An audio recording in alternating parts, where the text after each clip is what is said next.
La prédica de hoy se titula La vida eterna de aquí para la eternidad. Y seguimos en la serie Conceptos bíblicos fundamentales, las bases de nuestra fe, en lo que nosotros estamos realmente convencidos que es verdad. Amén. Entonces, tema 10, la vida eterna de aquí para la eternidad. La vez pasada fue tema 9, la vida eterna de aquí y ahora. Y ahora vamos a ver de aquí para la eternidad. Vamos a orar. Señor, te damos gracias. Muchas gracias, mi Dios, porque en tu gracia, Señor, hallamos esta vida eterna, Señor. Y estamos agradecidos. Estamos humillados ante ti, ante tanta bondad, tanta generosidad de tu parte, mi Dios. A estos seres insignificantes que somos, mi Dios. Estos seres limitados y pecadores, que tú hallaste objetos para tu amor, mi Dios. Y estamos sin palabras, mi Dios, por tanta amor, por tanta bondad. Gracias, Señor. Te pedimos que abras nuestro entendimiento el día de hoy una vez más para seguir disfrutando, mi Dios, de esta vida eterna aquí y ahora y hasta la eternidad. En el nombre de Jesús. Amén. Bueno, la vida eterna de aquí para la eternidad dentro de los conceptos bíblicos fundamentales. La vida eterna, dijimos que era un don. ¿Un don qué es? Un regalo. ¿De parte de quién? De parte de Dios, el Dios único, el Dios verdadero, hacia nosotros, los seres humanos, las criaturas que fuimos creados a su imagen y semejanza. Un regalo no sin planeación, claro, fue un regalo totalmente planeado y pagado a un muy alto precio. La vida de nuestro Señor Jesús, el Cordero inmolado de Dios. Y al ser por gracia, un regalo, o sea, por gracia es, nosotros no lo merecemos, nosotros no hicimos nada, nosotros no podemos pagarlo el regalo. Ese regalo, ese don, nosotros tenemos que hacer algo con ese regalo. El regalo llegó a nuestra puerta de nuestro corazón y nosotros tenemos la responsabilidad. Subraye, es una responsabilidad. Quizás la más grande de todas las responsabilidades que podamos tener nosotros, de aceptarlo o rechazarlo. No hay términos intermedios. Aquí tenía que ser de esta manera. Solamente así era posible resolver el problema de la ley moral de Dios para el hombre. La paga del pecado es muerte, esa es la ley moral. Está escrita en su ley moral, en Romanos 6:23 lo confirma en el Nuevo Testamento. La ley moral de Dios tenía ese problema de que todos somos pecadores. Nosotros somos pecadores por esencia. ¿Y quién pudo entonces resolver esto? El dador de este don, Dios mismo. Y ya estudiamos que Dios no puede Él negarse a sí mismo, a su misma esencia, a su forma de ser, a su carácter divino. Él no puede arbitrariamente, de una manera unilateral, por su propio antojo, perdonarnos nuestros pecados, aunque Él así lo desee. Y sabemos que Él así lo desea, porque está escrito. ¿Por qué no puede hacerlo de esa manera arbitraria si para Dios todas las cosas son posibles? Porque automáticamente se transformaría en un juez injusto.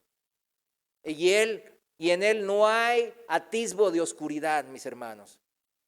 Que perdona entonces, un juez injusto, ¿quién es? Alguien que perdona por un criterio subjetivo o arbitrario, por un capricho. Porque es mi hijo, porque me hizo un favor, le debo un favor, porque lo quiero mucho, porque es conocido. No, así no es nuestro Dios. Nuestro Dios es un Dios de justicia. Nuestro Dios, el único Dios verdadero, es un Dios de amor. Claramente, Él es amor. Él quiere que todos procedamos al arrepentimiento y todos se salven. Eso está en su corazón. Y así está escrito. Dice bien claro en 2 de Pedro 3:9 que Él es paciente para con nosotros, porque no quiere que nadie se pierda, que nadie se destruya, sino que todos procedamos ¿a qué? Al arrepentimiento. El arrepentimiento es el punto de inicio en donde nosotros aceptamos ese regalo, el don de la salvación. Pero no por ello que sea un Dios de amor, deja Dios de ser un Dios de justicia. Y subrayelo. Él no puede, dijimos, negarse a sí mismo. En su misma esencia está el Dios de amor y el Dios de justicia y no son contradictorios. Se balancean, se complementan. Él no puede, repito, negarse a sí mismo. Segunda de Timoteo 2:13 dice eso. En Él no hay confusión, no hay contradicción en Dios. Primera de Corintios 14:33 para los que anotan. Nuestro Dios siempre entonces trae orden. Él siempre trae orden, porque Él mismo es la esencia misma del orden. Él ordenó con las leyes naturales todo el cosmos, todo el universo natural que conocemos y vemos. Y también Él ordenó con sus leyes morales y espirituales todo el universo espiritual del cual Él es el primer ser, porque Dios es espíritu. Y Él quiere poner ese orden en nuestras vidas. Tiene que haber orden en nuestras vidas para que nos parezcamos a Dios, para que todo el procedimiento de nuestro rescate sea de manera ordenada también. El Señor no rompió entonces su propia ley moral para realizar esto. No le agarró un capricho. Yo soy Dios y hago lo que quiero. Él no es así. Él pagó justamente todo y por todos los pecados de la humanidad de una vez y para siempre. Primera de Pedro 3:18. Y nosotros debemos de creer que así lo hizo y aceptar su pago por nuestras vidas. Cuando aceptamos ese pago siempre se representa y se dice en la Biblia como la sangre preciosa ¿de quién? De Jesucristo. No mi sangre, no la sangre de un conocido o de un gran mártir, no. La sangre preciosa derramada del Señor, del Dios único y vivo y verdadero, que significaba su muerte. Por ello, nosotros quedamos libres, dijimos, libres. No solo libres de la paga de nuestros pecados, o sea, ya nadie me va a exigir pagar. Cuando yo me encuentre con el juez de jueces en aquel día postrero, como dice la palabra de Dios, nadie me va a poder exigir la paga de nuestros pecados. El Señor va a decir, Él está en mi justicia porque aceptó mi regalo. La paga fue hecha entonces. Somos libres de eso, pero también somos libres de las cadenas del pecado. Amén. Por eso como decimos, la arenga, ¿no? O el consejo, vamos a llamarlo motivacional del apóstol Pablo en Gálatas 5:1. Si lo leo en la Reina Valera contemporánea, él dice bien claro, la arenga sería así como dice en Gálatas 5:1, dice, manténganse pues firmes en la libertad con que Cristo nos hizo libres. Y no se sometan otra vez al yugo de la esclavitud. En la palabra de Dios para todos, aquí este versículo 1 dice, ahora somos libres porque Cristo nos liberó. Manténganse firmes en la libertad y no vuelvan a la esclavitud. O sea, ¿cómo que no hay que hacer nada? La salvación nos fue dada por absoluta gracia de Dios. Nosotros aceptamos ese regalo, pero es una responsabilidad ya aceptada por nuestra parte. Nosotros ahora debemos de mantenernos firmes.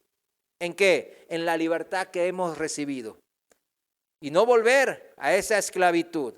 No volver a creernos lo suficientemente justos para que nuestras buenas obras paguen o compensen nuestras malas acciones o pecados, como antes pensábamos. ¿Se acuerdan? Cuando estábamos muchos en otras malas doctrinas o los que muchos estaban en la tradicional. Entonces, era por obras, tenía que yo pegarme de latigazos, irme de rodillas a tal lugar, no comer carne tales días, etcétera, etcétera. Jamás, jamás debemos de volver a esa esclavitud a la ley, mis hermanos. Somos libres en Cristo Jesús. Porque ese camino, irremediablemente, el camino de la esclavitud de la ley, irremediablemente, sin lugar a dudas, nos va a llevar a la muerte, a seguir en nuestros pecados, porque no nos van a lavar de pecados eso. Porque no aceptamos el pago hecho por Jesús al pensar que nosotros podemos salvarnos a nosotros mismos. No estamos aceptando su pago. ¿Usted ha aceptado el pago que hizo nuestro Señor Jesús en la cruz? No escucho ningún amén. Amén. Bueno, es que hay que tener convicción. No los estoy obligando, pero es bueno a veces. Amén. Porque imagínense en la casa, ahí de repente, amén, y los hijos o alguien, ¿qué le pasa? Bueno, es mi culpa. Pero es bueno, aquí en la congregación podemos hacer eso. Amén y aleluya, ¿verdad? Y gloria a Dios. Ese es cuando ahora hay que gritar de emoción. Entonces, usted y yo somos nueva criatura en Cristo Jesús. Las cosas viejas que pasaron, murieron. Todas las cosas ahora son hechas nuevas en Cristo. Gracias a ¿qué? Al poder del Espíritu Santo que vino a morar en nosotros, en usted y en mí, a los de la fe. Y ese poder no puede ser visto de una manera menospreciada. No puede ser menospreciado. Ay, no, pues sí tengo el Espíritu de Dios. Pero sí, pues que sigo en mis rollos, por así decirlo. No puede ser así. No debe de ser así. ¿Siente esa libertad que el Espíritu Santo le trae en su vida? Ahora contésteselo por dentro. ¿Siente esa libertad que el Espíritu de Dios le trae a su vida? Es una libertad que debe de sentir. Pero debemos de entender también que en esta lucha, en esta guerra diaria espiritual, el enemigo siempre nos va a señalar ¿de qué? De pecadores. Nos va a acusar, nos va a decir mentiras, va a opacar la verdad. Y va a decir que la salvación, pues, por ahí no la tenemos, no es segura, la promesa de Dios cumplirá, será fiel, no sé qué pasó aquí, no sé qué pasó allá. Y así nos va a traer el enemigo, pero no sucumbamos ante sus mentiras. Debemos nosotros de sentir esta libertad, y no de puro sentimiento, sino tener la convicción de esta libertad que el Espíritu Santo nos trae a una vida nueva, totalmente nueva. 2 Corintios 3, 17, en la Reina Valera actualizada. 2 Corintios, capítulo 3, versículo 17. Lo explica el apóstol Pablo de esta manera. Porque el Señor es el Espíritu, claro, el Espíritu Santo es Dios. Y donde está el Espíritu del Señor, allí hay ¿qué cosa? Libertad. Hay libertad en su presencia. Si el Espíritu Santo dice la palabra que mora en todos aquellos que nos hemos arrepentido y creído en el sacrificio en la cruz de Cristo Jesús, y que esperamos en una vida mejor venidera, entonces hay libertad ahora, aquí y ahora en mi vida. Las cosas viejas pasaron, todo es hecho nuevo en mi vida. En el versículo 18, ahí de 2 Corintios 3, 18 dice, y todo esto proviene ¿de quién? De Dios. Por eso es por gracia, todo proviene de Dios. ¿Hay algo que le pueda agregar para salvarme, para agregarle a mi vida eterna? Nada puedo. La vida eterna está ahí dispuesta. El regalo es completo. Y es el mismo regalo, si se fijan, para usted y para mí, para todos. Para el apóstol Pablo, para el apóstol Pedro y Juan, los grandes líderes de la iglesia naciente, los discípulos directos de Jesús. Para ellos fue el mismo regalo, la misma corona de salvación. Les tocó igual que a usted y a mí. ¿No le parece eso magnífico? Es hermoso. Hay que vivir su poder diariamente en nuestras vidas, por eso. Sentir y disfrutar esta reconciliación propiciada por Él mismo, por Dios, que nos los ha acercado y nos los ha ofrecido a precio de sangre.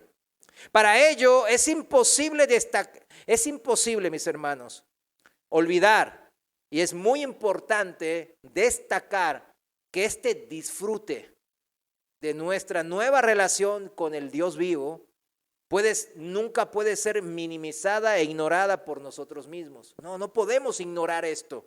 No podemos ignorar que tiene que haber un disfrute de esta libertad en el aquí y en el ahora, a pesar de las enfermedades, problemas económicos, familiares, X o Y, adversidades de todo tipo. No. Eso no puede afectar este disfrute.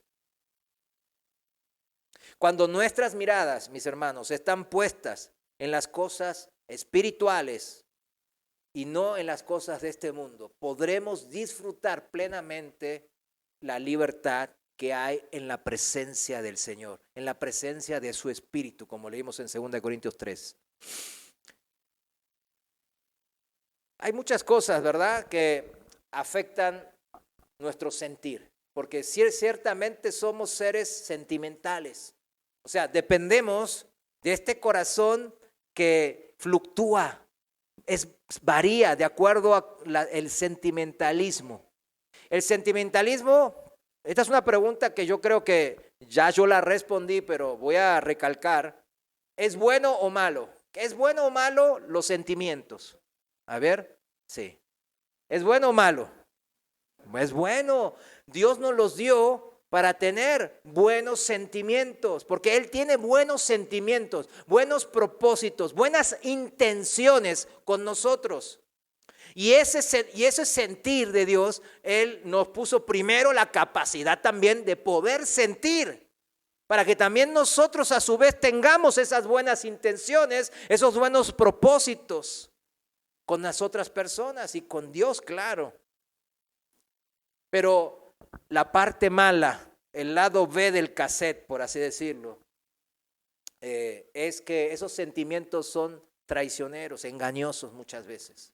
Por eso el corazón, dice el Señor, que es engañoso, porque hay un lado B de esto. El lado A es lo que acabamos de decir. Con eso podemos disfrutar y sentir la presencia de Dios, disfrutar de sus dones espirituales, disfrutar de sus beneficios, etc. Pero también el lado B es que en esta vida hay mucha maldad, no solo la nuestra y la de los que nos rodean, sino del mundo en general, del sistema del anticristo que está por venir. Entonces, en esta vida imperfecta, donde la maldad abunda y crece, hay muchas cosas que nos afectan en el sentimiento. No más puede ser que me mortifica mi mala relación con mi marido, con mi esposa. Muchas veces puedo caer en la desesperación de que solo pienso de que me abandonaron mis padres cuando era niño. Y eso pasa en muchos hermanos cuando se ven confrontados con ese tema. Muchas veces centramos nuestros pensamientos en las malas memorias, en todo lo malo que nos pasó, la traición que me hizo mi esposo, mi esposa, del abandono, la falta de atención de mis hijos. Yo estoy abandonado, me hundo en la tristeza de mis enfermedades, de mis tragedias, de mi falta de economía, etcétera. Pero todos estos temas que vemos son parte de nuestras vidas, ciertamente. Ciertamente nos tocan cada parte de nuestro corazón y nos afectan y nos ponen triste. ¿Es pecado estar triste? Claro que no es pecado. Claro que se vale estar triste, porque tenemos esos sentimientos de tristeza, porque nuestro corazón sufre por todo este tipo de cosas, por la maldad del mundo. ¿Y el diablo qué hace? Se queda callado. No, como le dicen, pone el dedo en la llaga y lo aprieta y se goza. Él se alegra cuando sufrimos. ¿Dios se alegrará? Claro que no. Él sufre juntamente con nosotros. Él va caminando nuestro mismo camino. El diablo quiere tenernos así, hundidos en la tristeza, en la desesperación, en la debilidad, en la inconstancia. No hay que permitírselo. Nosotros no debemos de permitírselo. Se lo voy a dejar a Dios, Dios me lo va a quitar. O sea, hay que orar de una manera correcta ante el Señor. Señor, ayúdame, dame fuerzas. ¿Pero quién? A mí, para que yo pueda anteponerme a estas debilidades, ante estas adversidades, ante estos tropiezos, ante estas traiciones, ante estas enfermedades. No se lo permitamos que Él siga poniendo el dedo en la llaga. No permitamos eso. Mantengámonos firmes en esta libertad que Cristo ha conseguido para nosotros. Cristo la consiguió para nosotros, mis hermanos. Pero cuando perdemos de vista a Cristo, la cruz y todos los conceptos bíblicos fundamentales, vamos a quedar en puros sentimentalismos. Hay que tener cuidado con eso, mis hermanos. Muchos cristianos se echaron para atrás por andar en puros sentimientos. Al contrario, la Biblia nos da un consejo una y otra vez, que es: sigue la guía del Espíritu Santo. El Espíritu Santo fue enviado a nosotros ¿para qué? Para guiarnos. Para obligarnos no es la palabra. Bien claro dice, para guiarnos. Dice que todos los que siguen la guía del Espíritu, esos son llamados hijos de Dios. ¿Quiénes son llamados hijos de Dios? Los que seguimos la voz del Espíritu Santo. Y Él clama libertad para nosotros, porque Él es la libertad, la presencia misma de la libertad de Dios que nos ha sido dada. Recuerde lo que acabamos de leer: donde está el Espíritu del Señor, allí hay libertad. Amén. ¿Lo creemos? Amén. Que no te priven de esa libertad, mi amado hermano. Para ello sigamos la guía del Espíritu Santo que ha inspirado a estos santos siervos de Dios, como el apóstol Pablo, que escribió, vamos juntos a Colosenses, capítulo 3, versículo 1. Colosenses 3:1 en la Reina Valera actualizada, dice así: siendo pues que ustedes han resucitado con Cristo, fíjese el verbo presente, busquen las cosas de arriba donde Cristo está sentado a la diestra de Dios. ¿Qué busquemos? Las cosas de arriba. Dice que lo busquemos. El cristianismo no es cruzarse de brazos, ya tengo la libertad, ya me gané la salvación. No por mérito, claro, por gracia de Dios, porque Él hizo ya toda la obra, ya sabemos lo básico y lo fundamental. Y qué bien, y gracias a Dios que lo sabemos por su revelación divina. Y ahora dicen, busquemos ahora las cosas de arriba. Es parte de nuestra responsabilidad hacerlo, mis hermanos. Como ahora usted está aquí aprendiendo de la palabra de Dios, está buscando de las cosas de arriba. Versículo número 2 dice, ocupen la mente en las cosas de arriba. ¿Cómo buscamos? Primeramente ocupando la mente con ¿qué? Con las cosas de arriba. No con mi trabajo, con mi problema de familiar. No, al contrario, a algunos no es problema. Le está yendo súper bien en la familia, hay unidad, hay salud, hay prosperidad, Dios ha bendecido. Y ahora me estoy llenando de, ahora voy a comprar esto, voy a hacer esto, me voy a ir de viaje con esto, que está bien, ¿sí o no? Claro, pero nomás me lleno de eso. Ocupen la mente en las cosas de arriba primeramente y no en la de la tierra, no en las cosas de la tierra, en las cosas que temporales de esta vida. Son cosas secundarias. ¿Qué es algo secundario? Que no es primario.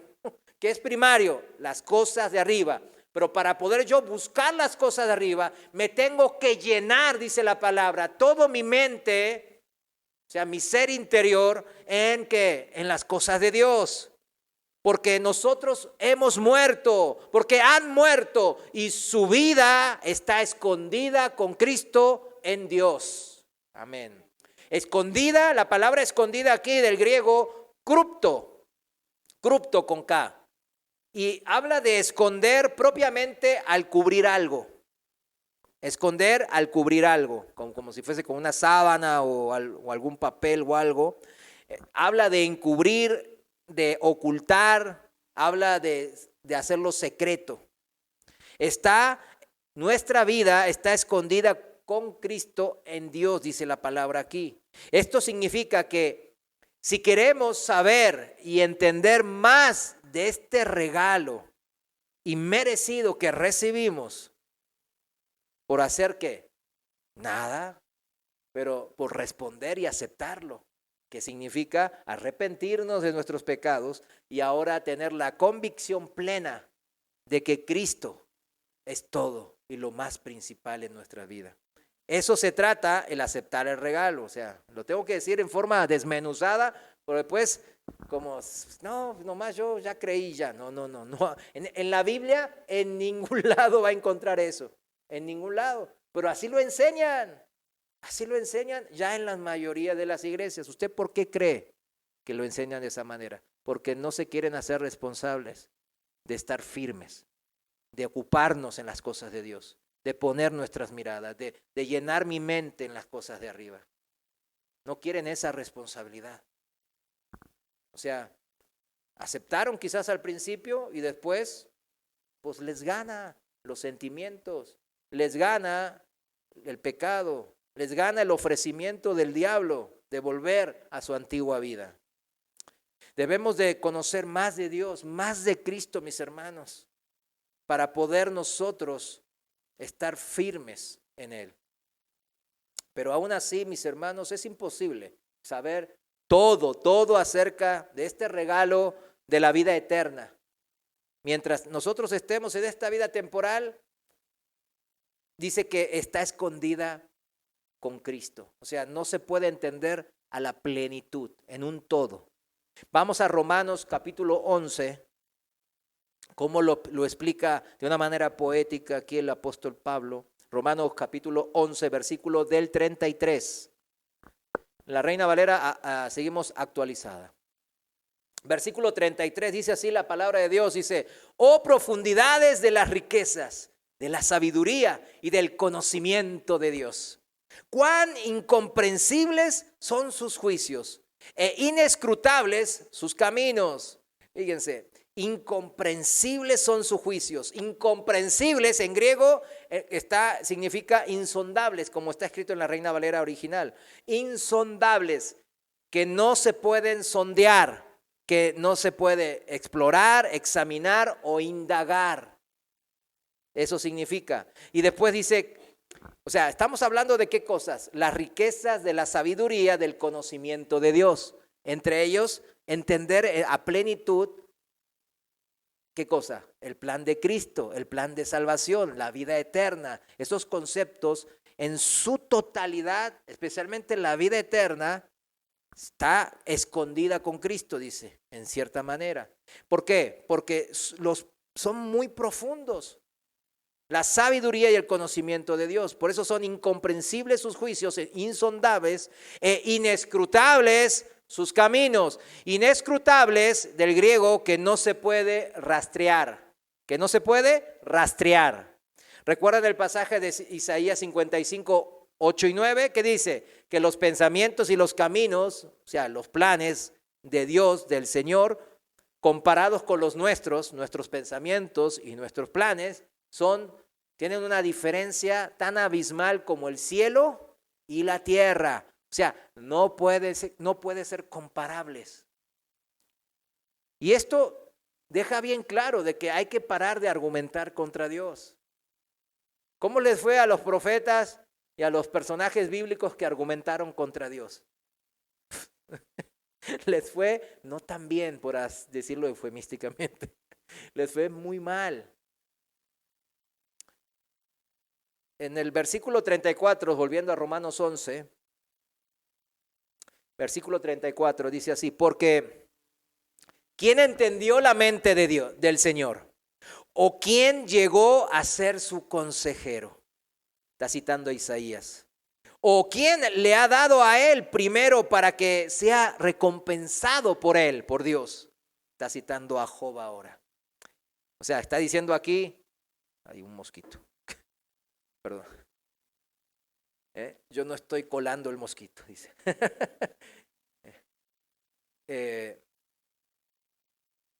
Perdón, ahí es. Bueno. ¿Quién le ha dado a él primero para que sea recompensado por él?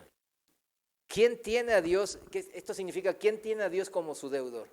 ¿Quién le debe Dios a usted? O sea, ¿qué le debe Dios a usted? ¿Qué nos debe? Perdón, ¿qué le debe? Nada. Nosotros le debemos todo. Él no nos debe nada. Él no tiene compromisos con nosotros en verdad de nada.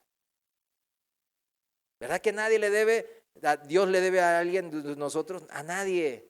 En esta vida de peregrinos y advenedizos, extranjeros en esta tierra, en esta vida que vamos de paso, jamás vamos a entender en su totalidad la esencia de lo que estamos aprendiendo de la vida eterna.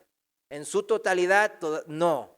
Será revelada, eso sí, es una promesa de Dios, totalmente, absolutamente, cuando ¿qué? Cuando nosotros y cada uno de nosotros estemos cara a cara, ¿con quién? Con el Señor. Ese día va a llegar y ese día es nuestro anhelo. Primera de Corintios capítulo 13, versículo 12. Seguimos en la Reina Valera actualizada. Primera de Corintios 13, 12 dice así la palabra de Dios: ahora vemos oscuramente por medio de un espejo, pero entonces veremos cara a cara, o sea, cuando estemos en su presencia. Ahora conozco en parte, pero entonces conoceré plenamente, así como fui conocido. En la traducción viviente, aquí el versículo 12 dice: ahora vemos todo de manera imperfecta, como reflejos desconcertantes. Nos desconcerta, ¿verdad? No entender, no captar todo esto de la vida eterna. Queremos captarlo porque sabemos que es nuestra heredad, es nuestro. Dios nos los prometió. Entonces queremos. ¿Cuántos quieren? Ay, te voy a dar algo. ¿Y qué es? Ay, es esto. Ay, usted empieza a averiguar porque le interesa su regalo. ¿Cómo no nos va a interesar el regalo más grande recibido por el Dios único vivo que nos los dio? La vida misma eterna. Entonces, no nos desesperamos. Dice que son como reflejos. Esta versión dice reflejos desconcertantes. Pero luego veremos todo con perfecta claridad, dice. En griego, veremos cara a cara. Todo lo que ahora conozco es parcial e incompleto, pero luego conoceré todo por completo, tal como Dios ya me conoce a mí completamente. Amén. Pero esto no quita que podemos y debemos de disfrutar la vida eterna que aceptamos de Cristo ahora, hoy, ahora, en esta vida. Eso no quita eso. El disfrute de ese regalo es ahora, aunque no se entienda totalmente. El miércoles pasado citamos Juan 17, 1 al 3 como referencia de esto, donde aparece una de las cosas, dijimos, más grandes, más majestuosas que nuestro Señor proclamó cuando estaba aquí en la tierra, que tenía Él, Cristo Jesús, la autoridad para darnos ¿qué? Vida eterna a todos los hombres. A todas las personas. Y esa vida que da Cristo es eterna, no es temporal, es para siempre. ¿Recuerdan la conversación que tuvo Jesús con la mujer samaritana en Juan capítulo 4? Todos recordamos que el Señor, pues los discípulos habían ido a comprar algo que comer y el Señor llegó ahí a uno de los pueblos de Samaria y a un pozo de agua. Un pozo de agua famoso, y se encontró ahí con una mujer samaritana. Y todos sabemos que los judíos no hablaban con los samaritanos porque los decían impuros, porque habían mezclado su sangre con sangre pagana. Entonces los esquivaban. Y un hombre también no hablaba así porque sí con una mujer desconocida. O sea, todas las cosas se daban para que el Señor no hablara con esta mujer samaritana. Pero él comenzó la conversación pidiéndole agua. Ella, claro, ¿se sorprendió? No, claro que se sorprendió. Y como que le reclamó, o sea, ¿qué onda tú pidiéndome a mí? ¿Qué? Entonces, ahí en Juan capítulo 4, versículo 10, dice así en la Reina Valera actualizada, dice, respondió Jesús y le dijo, si conocieras el don de Dios, ¿y quién es el que te dice, dame de beber? Tú le hubieras pedido a él, o sea, a él mismo, está hablando en tercera persona, pero a él mismo, a Cristo. Tú le hubieras pedido a él y él te habría dado agua viva. Entonces la mujer samaritana, sigue el relato, le reclama que Cristo pues, estaba ahí, estaba sediento y no tenía ninguna herramienta, ningún baldecillo para sacar agua del pozo. Y le reclama, ¿y tú cómo que no tienes nada para sacar y el pozo está profundo? Y después hasta como sarcásticamente lo compara con Jacob, el padre Jacob, ¿no? Que sacó agua de ese pozo como 1800 años antes. Y lo compara, o sea, como que lo menosprecia, diciendo, ¿qué onda tú? ¿De qué agua me estás hablando? Y en el versículo 13 respondió Jesús a la mujer y le dijo, todo el que bebe de esta agua, la del pozo, volverá a tener sed. Pero cualquiera que beba del agua que yo le daré, nunca más tendrá sed, sino que el agua que yo le daré jamás será en él una fuente de agua que salte para vida eterna. Hermoso, ¿no? En la traducción viviente dice, esa agua, la que Jesús da, la agua viva, esa agua se convierte en un manantial que brota con frescura dentro de ellos y les da vida eterna. Ese manantial usted y yo lo tenemos. Ya usted dijo amén, ¿no? Así que esa agua ya brota con frescura. Usted sabe, un agua podrida, ¿vio cómo huele? Huele a podrido, huele mal cuando el agua se estanca, ¿no? Pero cuando el agua es fresca, ¿no? Como las aguas aquí de Tapalpa, que a mí me tocó tomar, ahí de la peña, no la peña de Moisés, la peña aquí de Tapalpa. Y sale, qué fresca que sale. Qué rica que es esa agua. Y así dice el Señor, que esa agua va, y como esa agua fresca, va a brotar desde dentro de nosotros. ¿Por qué cree? Porque está la libertad del Espíritu Santo en nosotros, que nos da vida eterna. Él es el sello. Él es el sello de que somos hijos de Dios, que tenemos vida eterna. Esta es la frescura que sentimos, mis hermanos, y sabemos que tenemos desde dentro nuestro al ser único y todopoderoso, al Espíritu Santo, al Dios vivo. La frescura que nos trae y que nos da el Espíritu Santo, que nos ha sellado como hijos de Dios, debe estar siempre en nuestra vida cotidiana. Él está siempre dentro de nuestro ser. Él está dentro de nosotros, su presencia no va y viene. Entonces debemos de encontrar, de buscar esa frescura que el Espíritu Santo nos da. Hay que orar.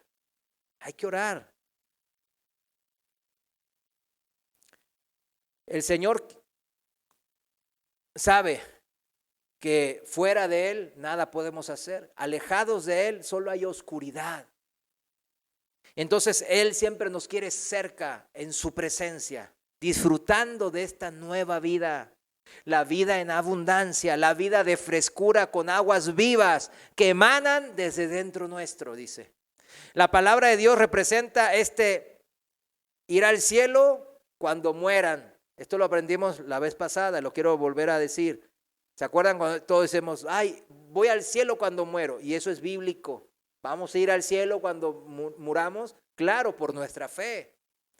Ahora, la Biblia, pusimos dos ejemplos, dos citas bíblicas, Filipenses 1:23 y 2 Corintios 5:8, para decir cómo la Biblia nombra esto de ir al cielo cuando morimos, la típica que se dice y que es verdad. La Biblia lo llama, número 1, teniendo deseo de partir y estar con Cristo. Filipenses 1:23. Y lo llama también ausentes del cuerpo y presentes al Señor. 2 Corintios 5:8. El cielo es estar en la presencia del Señor. Claro, hay un cielo, espiritualmente hablando, un lugar llamado cielo. Hay un lugar donde está el trono de Dios, que en la Biblia se le llama el tercer cielo. O sea, el segundo cielo dicen que representa el cosmos, el primer cielo, pues el que tenemos aquí, el aire que vemos, ¿no? La estratosfera aquí hasta lo que vemos, el cielo azul. Eso dicen, ¿no? Que hablan de los cielos. El tercer cielo es más allá del cosmos, ¿verdad? O sea, a donde está el Señor ahora sentado en su trono celestial. Entonces, de ese cielo, claro, ahí está el Señor, pero el Señor está en todos lados. Pero el cielo que nosotros queremos estar, deseosos de partir, ausentes del cuerpo y presentes al Señor. Es estar, como dice Pablo entonces, en la presencia del Señor. No es algo exclusivamente, dijimos, del futuro. No es puro futuro. Voy a morir y ir al cielo, que es verdad, sino que es experimental desde ahora. Podemos vivir esa experiencia y debemos de vivirla desde ahora. Por eso está escrito que en Efesios 12 que nos sentó con Cristo en los lugares celestiales. Él ya nos sentó con Cristo en los lugares celestiales. Vamos a estar sentados en los lugares celestiales cuando moramos y vayamos al cielo.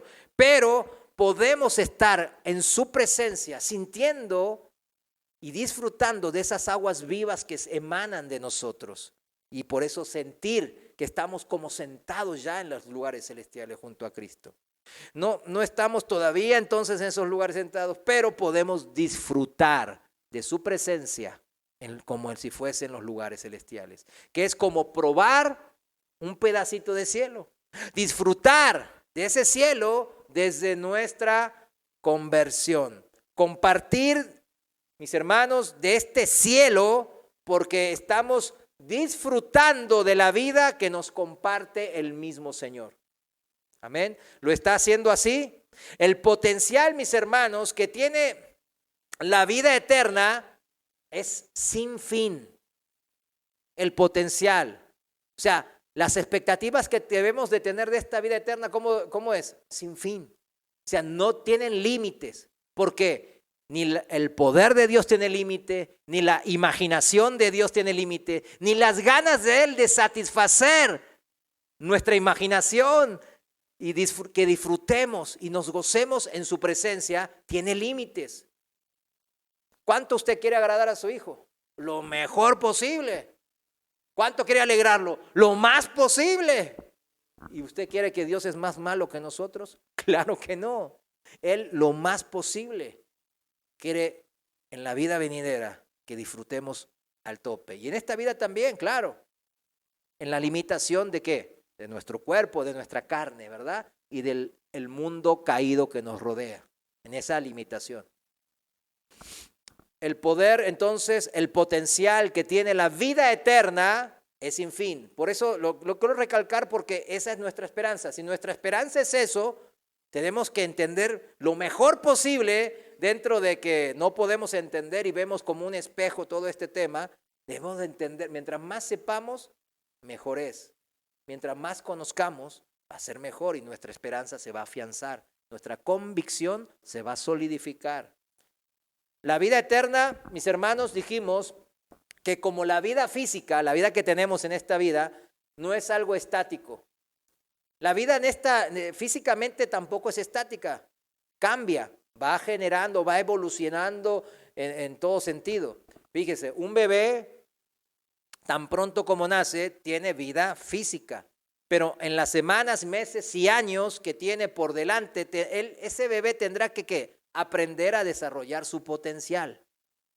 No puede quedarse con un bebé, imagínense, todo barbón, grandote, con pañal y cucutada. No, pues, papá, dame de comer. Le pongo. Como hacía Don Ramón. Pues no es así, ¿verdad? Sabemos que no es así. Ese bebé tiene que crecer, tiene que madurar, tiene que fortalecerse y cada vez hacerse más dependiente de sí mismo. Desarrollar su potencial significa. Lo mismo ocurre en la vida eterna. Está llena de potencial y por tanto llena de esperanza para el futuro. Yo puedo citar muchos ejemplos respecto a esto. Fíjese, y yo ya lo he dicho. Tenemos 5 sentidos: la vista, el oído, el olfato, el tacto y el gusto. En la vida venidera, ¿cuántos sentidos cree que tengamos? Le aseguro que no menos. Pero combínelos. ¿Cuántos sentidos? Imagínense más formas de sentir. Dicen que las mujeres tienen sexto sentido. Pues bueno, y en cierta manera yo veo que mi esposa y mi mamá veo muchas cosas de eso que es verdad. Como que sí tienen como algo más. Pero son los 5 sentidos naturales que todos tenemos. En la vida venidera, ¿quién sabe cuántos sentidos más el Señor cree para deleitarnos, para sorprendernos, para que nosotros disfrutemos de muchos más sentidos? Que no se me ocurren formas de sentir diferentes. ¿Quién sabe cuántos sentidos habrán? Hay 7 colores primarios que combinados generan muchos otros colores más, matices e intensidades. ¿Cuántos colores podría el Señor crear para la vida venidera? ¿Cuántos usted cree que puede crear? Infinitos si quiere. Y combínenlos. No las acabamos. Pinturas, paisajes, planetas enteros, galaxias, combinando colores. ¿Cuántos? Ahorita que están los telescopios hermosos, sacaron esas fotos hermosas de la NASA, no sé si lo vio. Yo a veces, me quedo hermosamente, lo veo siempre oscuro, pongo oscuro mi cuarto, lo pongo en mi laptop, lo más grande posible. Y lo pongo y me pongo bien cerca. Y lo veo y digo, qué hermoso, ¿no? Imagínese eso, esa combinación de colores, de materiales que puede el Señor crear nuevos, millones de millones más, infinitos más, para combinarlos en un montón de combinaciones, de aleaciones, para darnos un montón de sensaciones y disfrutes y experiencias nuevas todos los días. Pues ahí no va a haber días, pero en todo momento de la eternidad. Yo digo a veces, y estamos ahí, como decía un hermano de siglos antes, nuestra vida de aquí es como un grano de arena. Estamos peleándonos por ese grano en medio de la playa. Entonces, todas las arenas que ya Dios, esa es la vida eterna, ¿no? Ya la vivimos, la disfrutamos desde ahora. Estamos en medio de la playa, pero peleándonos por ese grano de arena, por ese puñadito de arena, decía. Que estoy así lo voy a hacer, este puñadito, voy a hacer mi castillito de arena aquí. Y toda la playa llena de arena. Yo digo, o sea, qué tremendo, ¿no? ¿Por qué me duele tanto la espalda? Y que no, y que, ¿por qué tengo tantas enfermedades? ¿Por qué mis hijos y que esto? ¿Y por qué mi esposo lo otro? Y no sé cuánto, y no sé qué. Está bien, se vale sufrir, se vale clamar al Señor. Pero eso no debe de modificar nuestras convicciones firmes en el Señor. Y no debe de irrumpir en el disfrute de esta vida eterna que estamos disfrutando desde ahora, mis hermanos. Fíjense, hay 3 dimensiones también. Mira, el potencial, dijimos, es ilimitado. Hay 3 dimensiones en esta vida. 3 dimensiones: espacio, materia y tiempo. Es todo. Bueno, es todo decimos, pero miren las combinaciones que el Señor creó con 3 dimensiones. 3 dimensiones. Y no quiero explicar la palabra dimensión porque vamos a un montón de aquí, la tengo explicadita algunas cosas, pero ni me quiero meter en esto profundamente. Pero fíjense que dijo Génesis 1:1 el Señor, en el principio, ¿no? En el principio creó Dios los cielos y las tierras. Bereshit bara Elohim et Hashamaim beret et Haaretz, que significa en el hebreo, en el principio creó Dios que los cielos y la tierra. Y están estas 3 dimensiones, en el principio el tiempo, los cielos, Hashamaim, que es los cielos, significa el espacio en el hebreo. Y Haaretz, la tierra, que significa también materia. 3 dimensiones. En el principio Dios creó esas 3 dimensiones. Y mire qué hermoso, qué cosas hermosas hizo. Empezando por nosotros, ¿no? Como seres humanos. Y viendo el universo y el espacio y los cielos y la tierra y todas las hermosas cosas que hizo en esta tierra también. Con 3 dimensiones. ¿Cuántas dimensiones usted cree que pueda haber? Vieron que los científicos, hay unas nuevas doctrinas ahora, y no me extraña, ¿no? Porque estamos en los últimos tiempos, ¿no? Dicen, no, que la 4ª y la 5ª dimensión y que no sé qué, y que van a abrir el portal, que no sé cuánto. ¿Quién sabe qué cosas, no? Pero si Dios es el único creador y Él por ahora ha creado ¿cuántas? 3 dimensiones. ¿Cuántas dimensiones usted cree que haya? 3. Entonces déjese de ver esos videos de Illuminatis y no sé qué, y teorías de las confabulaciones. Hay 3 dimensiones porque Dios está escrito. ¿Usted cree en la Biblia? Amén. ¿Cuántas dimensiones hay? 3. La 4ª y la 5ª no existen. Dios las puede crear en la vida venidera. Por eso es el potencial de la vida venidera, de la vida eterna.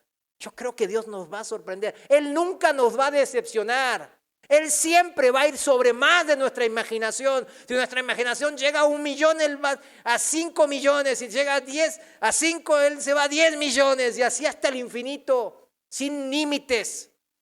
Y nos va a sorprender. Imagínense, 4, 5, 6. Los científicos decían la cuarta y la quinta dimensión. Y hacían las combinaciones de las cosas que ellos podían crear con 4 dimensiones y con 5. Y eran ilimitadas. Los que saben algo de matemáticas saben, ¿no? El potencial, ¿no? Cuando hay una variable más que se agrega. Es ilimitado. El potencial empieza a crecer en forma exponencial.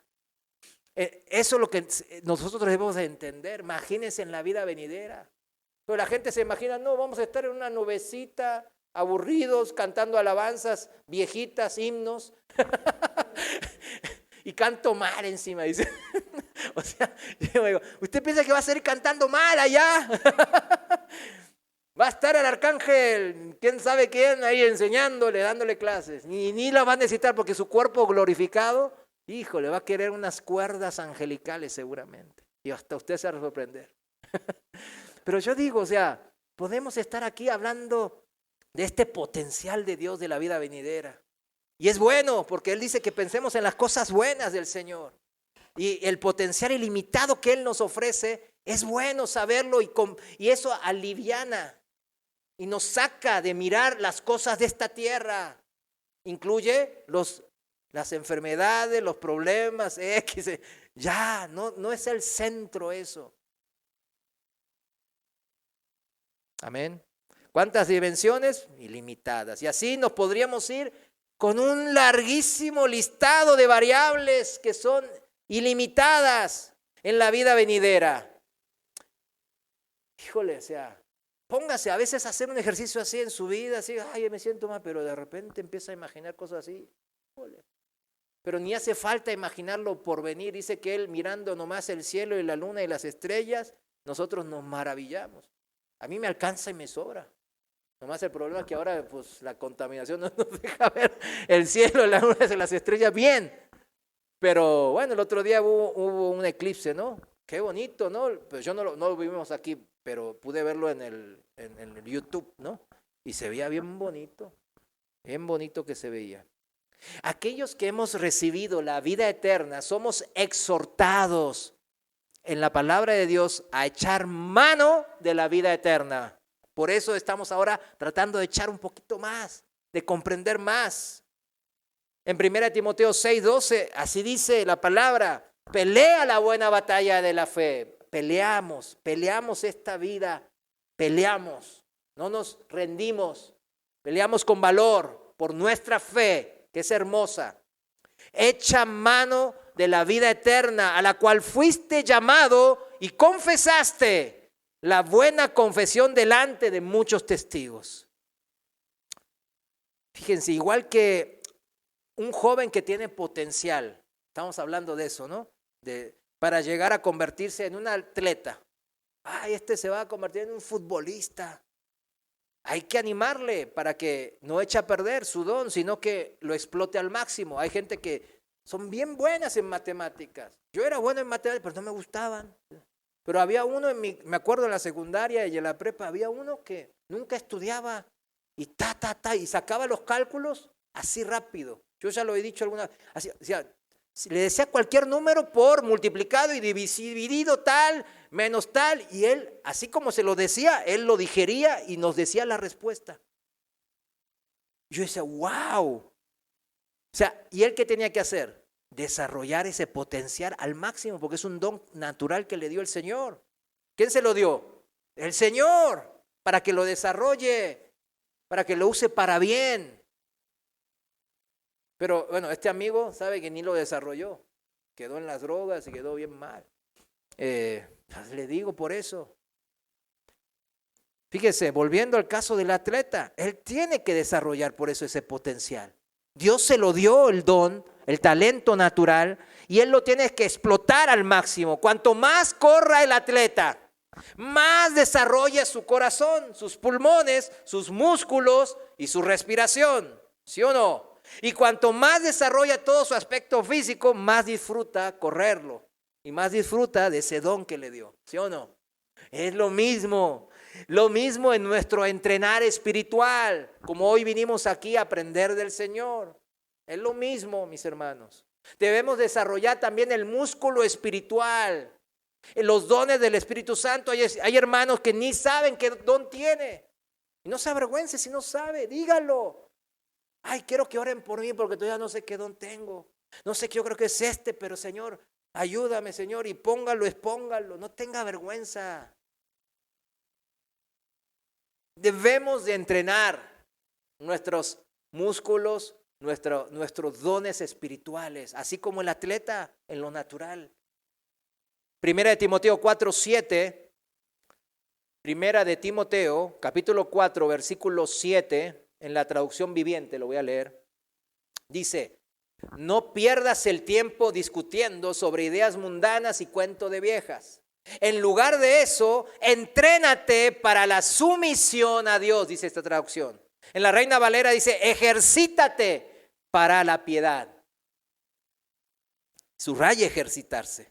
En su raíz etimológica, se me fue aquí, perdón. En la raíz etimológica se refiere a practicar las enseñanzas de los evangelios, las enseñanzas de Jesús. En el versículo 8, seguimos ahí en 1 Timoteo 4:8, versículo 8, dice, el entrenamiento físico es bueno, pero entrenarse en la sumisión a Dios, en la piedad, es mucho mejor, porque promete beneficios en esta vida y en la vida que viene. ¿Qué está diciendo? Que hay que cuidar nuestro cuerpo, hay que entrenarse. Si tiene, pero tiene el don de ser un atleta de alto rendimiento, para ser profesional, pues desarróllelo. Pero hay algo más importante que eso, dice aquí. Es algo mucho más, mucho mejor, dice. Porque tiene un doble beneficio. No solo es para esta vida temporal, sino que trae beneficios, o sea, bendiciones para la vida que viene, la venidera. Tiene la seguridad de parte de Dios de que va a ser bendición para esta vida y para la venidera. O sea, es mucho mejor entrenarse para las cosas de Dios como estamos ahora haciendo.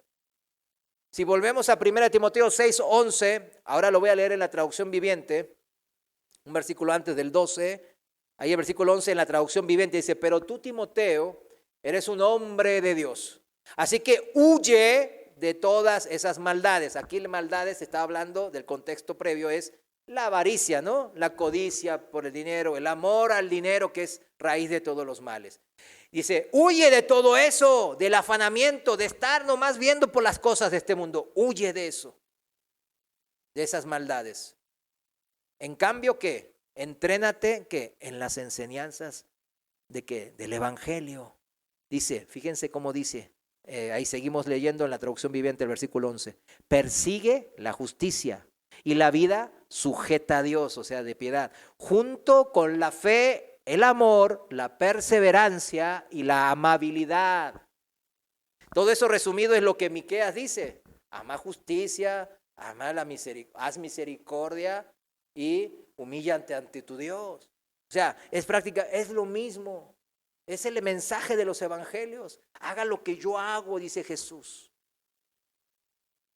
Versículo 12 dice, pelea la buena batalla por la fe verdadera. Aférrate, agárrate con todo a la vida eterna a la que Dios te llamó y que declaraste también delante de muchos testigos.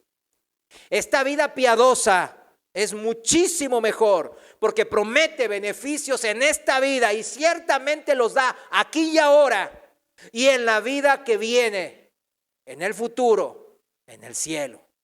Y la principal promesa por desarrollar el potencial de la vida eterna, vivir esta vida piadosa, vivir según el evangelio. La principal recompensa para desarrollar ese potencial de la vida eterna es la capacidad creciente para disfrutar dicha vida. Está relacionado.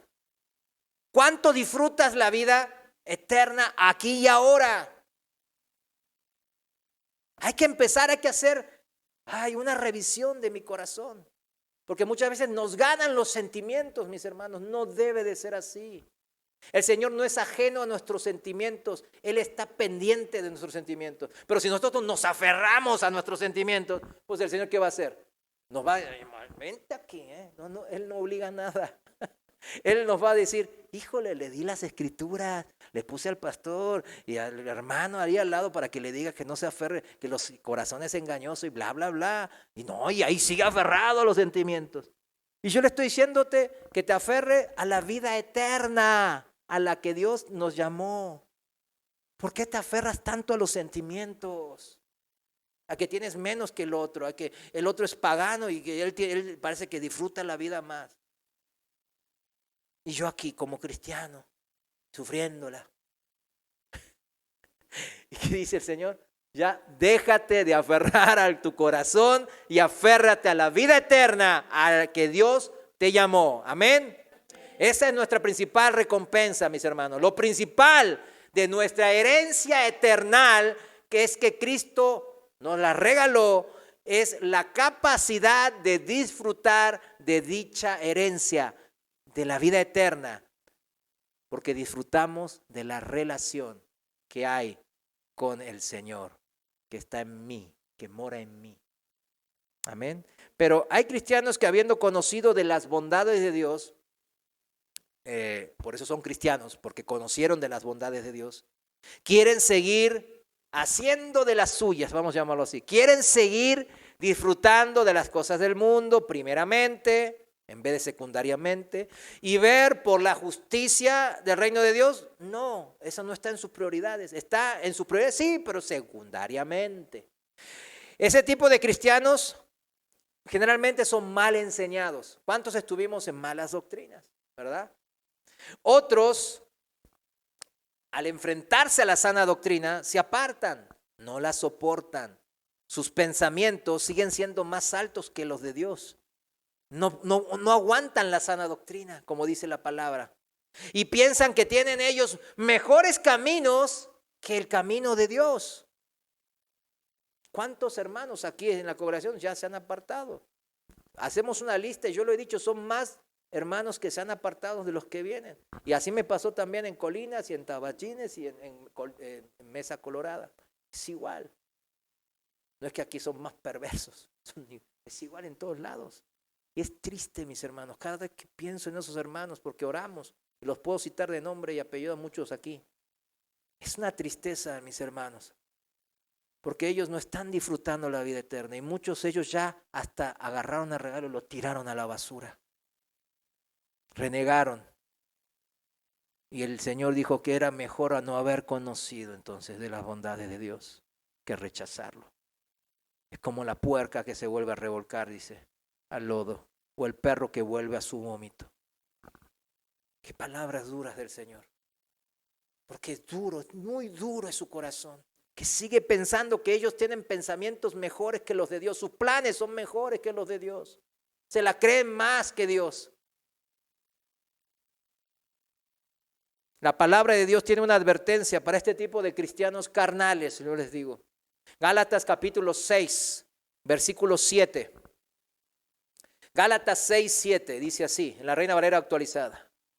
Dice, no se engañen. Ahí está, primero que dice, no se engañen.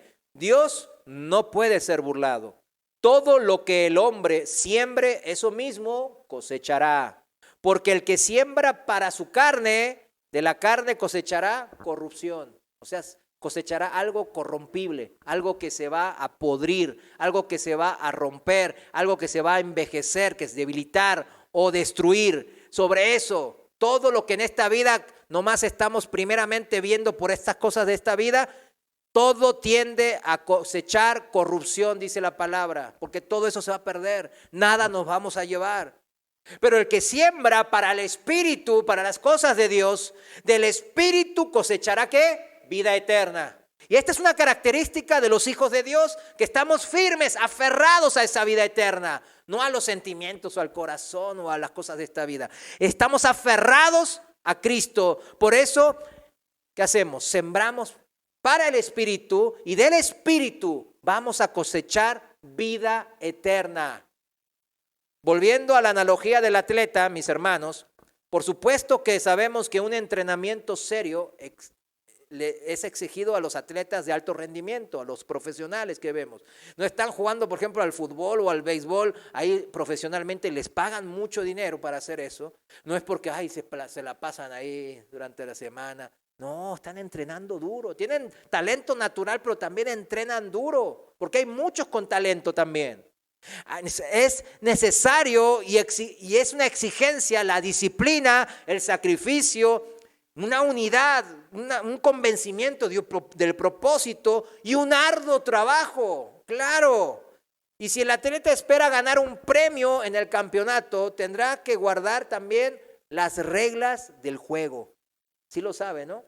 O sea, no solo se tiene que esforzar muchísimo, agarrarse de lo que él está convencido, que tiene la capacidad natural y que le va a echar ganas y que puede hacerlo, etcétera, etcétera. Sino que cuando él va a competir por el premio del campeonato, de lo que sea, tendrá que guardar las reglas del juego.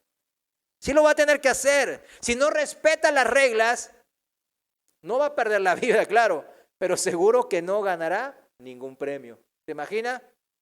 Pues en el fútbol, pues jugar como fútbol americano, o sea, en el así lo empuja, le da un empujón, lo taclea. No, pues están otras reglas. Esas no son las reglas del juego del fútbol. Y lo mismo, mis hermanos, ocurre con la vida eterna también, siguiendo la analogía. Para desarrollar su potencial, nuestro potencial y alcanzar la máxima recompensa, aquellos que la poseen, la vida eterna, debemos de estar dispuestos a despojarnos de todo peso y del pecado que nos asedia, corriendo con paciencia la carrera que tenemos por delante, dice el apóstol Pablo. Bueno, supuestamente el apóstol Pablo, Hebreos 12:1, pues no sabemos con 100% certeza si lo escribió el apóstol Pablo en Hebreos. Pero vayamos a Hebreos, capítulo 12, la cita que acabo de mencionar, parafrasear, en Hebreos 12, capítulo 12, versículo 1. Lo voy a leer en la traducción viviente, que lo dice de una manera más bonita. Miren, por lo tanto, ya que estamos rodeados por una enorme multitud de testigos de la vida de fe, quitémonos todo peso que nos impida correr, especialmente el pecado que tan fácilmente nos hace tropezar. O sea, ¿qué es todo peso que nos quitemos? El pecado. O sea, no volvamos a la esclavitud del pecado, no regresemos a Egipto. Sigamos en el desierto. Ay, porque el desierto es tan caluroso y no hay tanta agua. Ahí te quiere el Señor. En la disciplina, en el esfuerzo, en el sacrificio se forman los atletas. Lo mismo en la vida espiritual. Y dice que corramos con perseverancia, o sea, con constancia y con firmeza a pesar de las adversidades. Perseverancia, la carrera que Dios nos ha puesto por delante. ¿Quién nos puso esa carrera? Dios. Y el que nos pone y permite todas estas cosas que nos pasan en este desierto de la vida, Él nos las pone por una causa, que es para aumentar nuestra fe, para fortalecer nuestros músculos espirituales. Véalo de esa manera. Versículo 2, esto lo hacemos al fijar la mirada en Jesús. ¿Cuándo lo podemos hacer esto? ¿Cuándo es posible? Dice acá. Cuando fijemos de vuelta nuestra mirada ¿en quién? Cuando nos llenemos de Cristo. Cuando dejemos que la guía del Espíritu nos siga guiando en nuestra vida, en este desierto. Cuando permitamos todo eso. Nuestra mirada puesta en las cosas de arriba, en Jesús, el campeón que inicia y perfecciona nuestra fe. Debemos estar dispuestos a negarnos a nosotros mismos, a tomar nuestra cruz cada día y seguir a Cristo. Y debemos de aprender a desarrollar el dominio propio y respetar las reglas del juego. Respetemos las reglas del juego. ¿Y quién pone las reglas? ¿Nosotros? No, Dios las pone. Y gracias a Dios que las pone Dios, permítame la redundancia. Porque nosotros seríamos bien, subjetivos, bien arbitrarios, bien imperfectos para poner esas reglas. De otra manera, mis hermanos, si no seguimos, si no desarrollamos nuestro dominio propio para perseverar y aferrarnos a la vida eterna, y no respetamos las reglas de Dios, las reglas del juego, vamos a ser descalificados y no habrá premio alguno, mis hermanos. Segunda de Timoteo 2:5 dice así, me voy a empezar a adelantar rápido para cerrar. Además, si algún atleta compite, no es coronado a menos que compita según, ¿qué? Las reglas. O sea, debemos de competir según las reglas. Las reglas que son el Evangelio, el ejemplo de Cristo. Primera de Corintios capítulo 9, versículo 24, en la Reina Valera actualizada, Primera de Corintios 9, 24, dice así la palabra de Dios, ¿no saben que los que corren en el estadio, todos a la verdad corren, pero solo uno lleva el premio? Corran de tal manera que lo obtengan. O sea, ya estoy salvo, la vida eterna ya es mía, y corremos ahí despacito, ligerito. Al fin y al cabo, Dios es bueno y Dios es misericordia, Él me tiene paciencia, amén y amén y amén, ¿no? Pero, ¿cómo dice la palabra? Que corramos de tal manera que obtengamos ese premio. Si la gente en la vida natural, los atletas, así lo hacen, ¿por qué nosotros habemos de ofrecerle a Dios menos que ellos en lo espiritual? ¿Le parece con sentido eso? No tiene sentido y lógica alguna. ¿Qué nos está diciendo aquí la palabra de Dios? Que trabajemos como para el Señor siempre, en todo lo que hagamos, y debemos de dar lo mejor de nosotros, nuestro máximo esfuerzo en todo lo que hagamos, y más para las cosas del Señor. 25, versículo 25, 1 Corintios 9, dice, y todo aquel que lucha se disciplina en todo. Ellos lo hacen para recibir una corona corruptible, señalando a los atletas en la vida física. Nosotros, en cambio, para una incorruptible. Por eso yo corro así, dice el apóstol Pablo, no como a la aventura. Peleo así, no como quien golpea al aire. En la traducción del lenguaje actual, aquí en el versículo 26 dice, yo me esfuerzo por recibirlo. Así que no lucho sin un propósito, dice el apóstol Pablo. Eso significa. Versículo 27, volviendo a la versión. Más bien pongo mi cuerpo bajo disciplina y lo hago obedecer. ¿Cómo pongo mi cuerpo? Bajo la disciplina de Dios y obedezco el mandamiento de Dios. No sea que después de haber predicado a otros, yo mismo venga a ser descalificado. Miren la humildad del apóstol Pablo. Él mismo podría ser descalificado, dice. En la traducción del lenguaje actual aquí en el versículo 27 dice, al contrario, vivo con mucha disciplina y trato de dominarme a mí mismo, pues si anuncio a otros la buena noticia, el evangelio, no quiero al final Dios me descalifique a mí. Esto es como lo que leímos en 1 Timoteo 6, es perseguir la justicia y la vida sujeta a Dios. Junto con la fe, el amor, la perseverancia y la amabilidad, es pelear la buena batalla de la fe, es aferrarnos a la vida eterna a la que Dios nos llamó. Pero fíjense bien que todo esto no es una carga para ningún cristiano, no debe de serlo, jamás. Todo lo contrario, es disfrutar de la libertad que Cristo me dio. Esto es lo maravilloso en cuanto a la vida eterna. Esto es lo maravilloso. El Señor capacita a aquellos que la poseen, la vida eterna, a nosotros, para vivir de tal manera que estas experiencias, estas actividades, por así decirlo, estos placeres, pero también dolores de este mundo pasajero, todo, tenga un significado eterno y sirvan para alcanzar una recompensa eterna. En el Evangelio de Juan, capítulo 12, versículo 25, en la Reina Valera contemporánea, dice así, el que ama su vida, la perderá, pero el que aborrece su vida en este mundo, la guardará para vida eterna. Fíjense, esa es la manera, es la única manera. Están enemistados de una cierta manera en el sentido de que no, en esta vida yo la aborrezco, no tiene que no haga nada en esta vida. para todo trabaja como para el Señor, dice la palabra. Pero si yo le tengo que poner la prioridad que corresponde, la prioridad es la vida eterna. Hay un pasaje bíblico que nos resume todo esto y con esto termino. Hoy se me hizo largo porque quería terminar hoy el tema de la vida eterna, que tiene muchas cosas más, hermosas cosas más.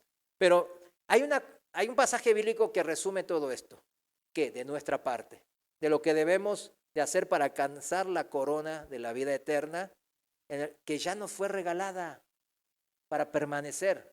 Sería la palabra, alcanzar es permanecer, ¿no? O sea, aferrarnos a esa vida, como leímos recién.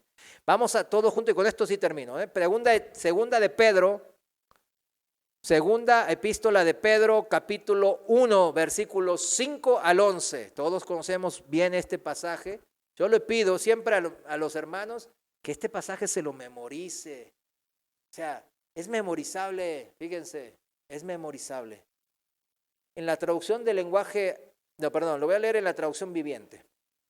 Versículo 5, segunda de Pedro 1, 5.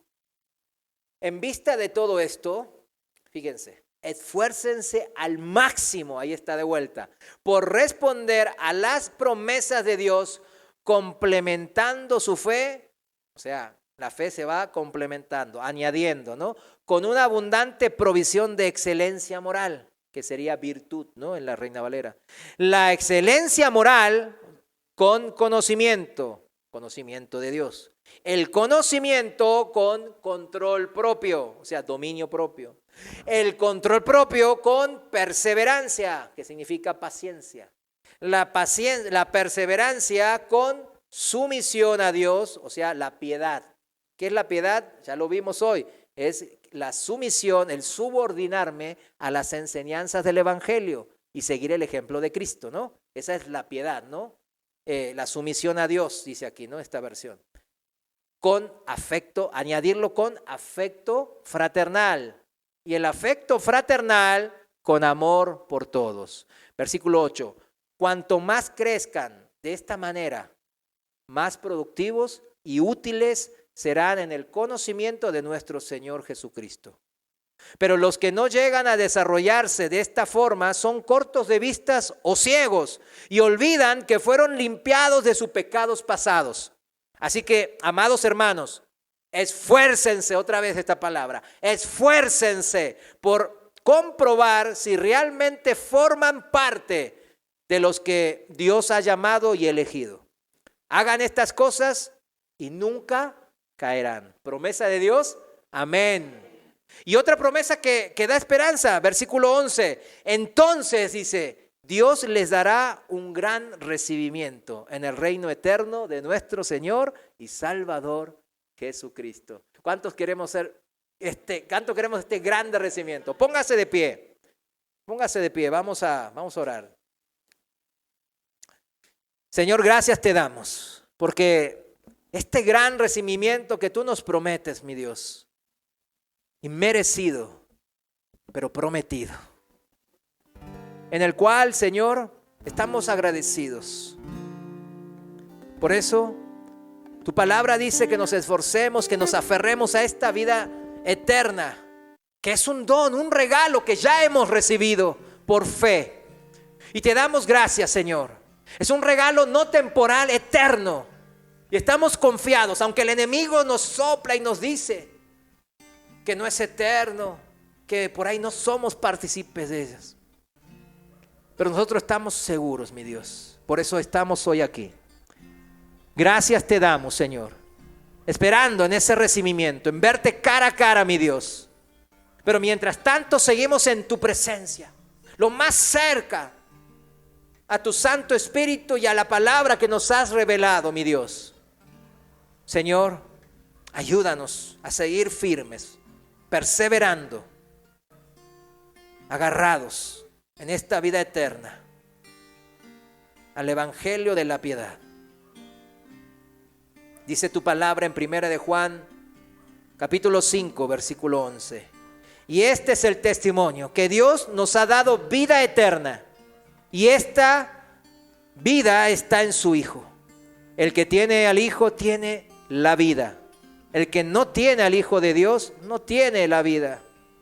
Estas cosas les he escrito a ustedes que creen en el nombre del Hijo de Dios, para que sepan que tienen vida eterna. Gracias, Señor. Sabemos ahora que tenemos vida eterna y estamos agradecidos infinitamente contigo, mi Dios. Gracias en el nombre de nuestro Salvador, Jesús. Amén. Amén. Gracias, mis hermanos. Dios les bendiga. Hoy fue largo, pero era necesario.